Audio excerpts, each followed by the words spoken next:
Good evening, welcome to my channel. Today we are going to show you the continuation of the studies of International Logistics.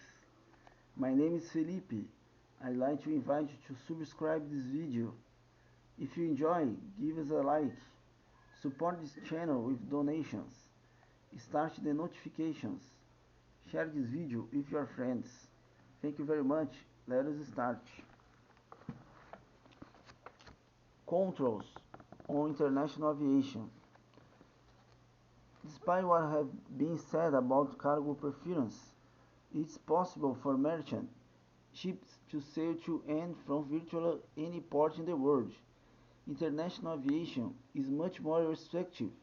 It's believed that following World War I nations did not want to open up their skies for fear of letting potential enemies observe military installations.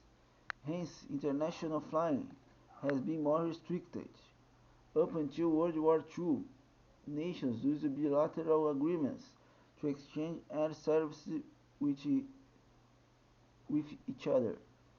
Bilateral agreements allow traffic to move back and forth between two nations. During the World War II period, as aircraft range increased, it became clear that around the world service would be technologically feasible. However, this would involve stops at many nations along the way. The Allied nations, those joining to fight Germany, Japan and Italy, met in Chicago in 1944 in an attempt to set up a framework for controlling post-World War II international airline aviation. The Chicago Convention is attended by 55 nations.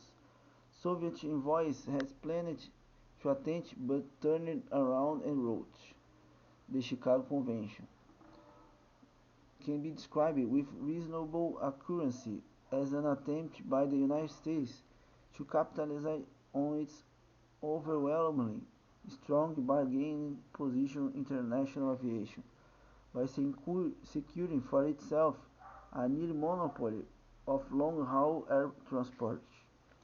As Chad M. Zachary put it, the United States position was similar to that taken by the proverbial elephant, who while he danced through the chicken yard cried, "Everyone for himself." The United States argued for freedom of the sky and wanted virtually no restriction opposed to airline aviation. Britain wanted bilateral negotiations on a route-by-route basis from which Britain would benefit, as only Britain had territories as part of the British Commonwealth that could be used for round-the-world routes, and to delay partitions of the Confederacy until after the war, when other powers would be stronger and less dependent on the United States. At the Chicago Convention, it was agreed to form the International Civil Aviation Organization, to which individual nations would become and which would handle matters of international air navigation and safety. The ICAO later became a part of the United Nations, which was created in 1945 at the Chicago Convention.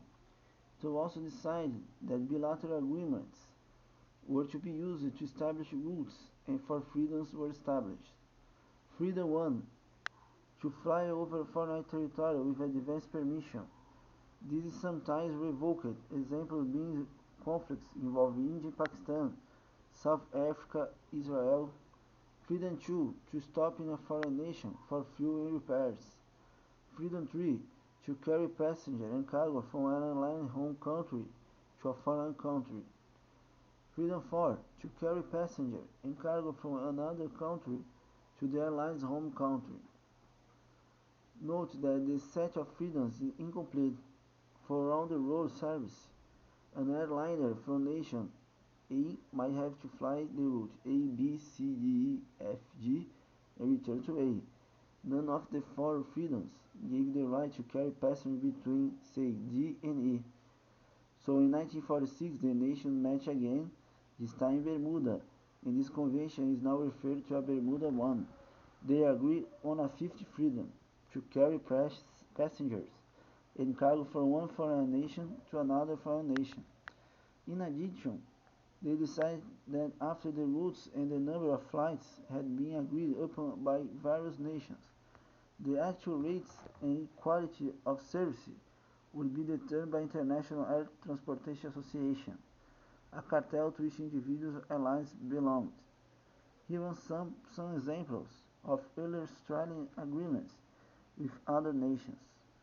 Canada, 1946, an Australian route is specified intermediate points to Vancouver, Canadian route to Sydney. United States, 1946, Australian routes in Honolulu and San Francisco, and beyond to Vancouver and New York to British Isles, Europe, and beyond. US routes via intermediate points to Darwin, Sydney, Melbourne, Perth and beyond, South Africa, and Sydney and Melbourne, North Pacific. India, 1949, Australian route via specific points to Calcutta or Delhi, and any other points in India to be agreed upon and beyond. India route to Sydney and Melbourne, and any other point in Australia to be agreed upon and beyond. Italy, 1960, an Australian route with specified intermediate points to Rome and beyond London, and an Italian route via specified intermediate points to Sydney and Melbourne. Note two factors. First, there is mirror-like quality, that is one the other nation asks for opposite.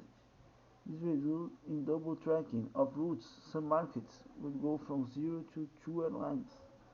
Second, the countries usually attempt to develop the option of flying beyond and using fifth freedom rights to carry passengers and cargo between other nations, rather than having to return home. This is an issue today in that Japanese airlines flying to US West Coast want to fly beyond to Latin America. Conversely, US airlines flying to Tokyo want to fly beyond to other Asian nations. We're going to stop it here, and later we're going to continue with the study of international logistics. If you like this video, subscribe, give a like, support this channel, start the notification, share this video with your friends. Thank you very much. Good night.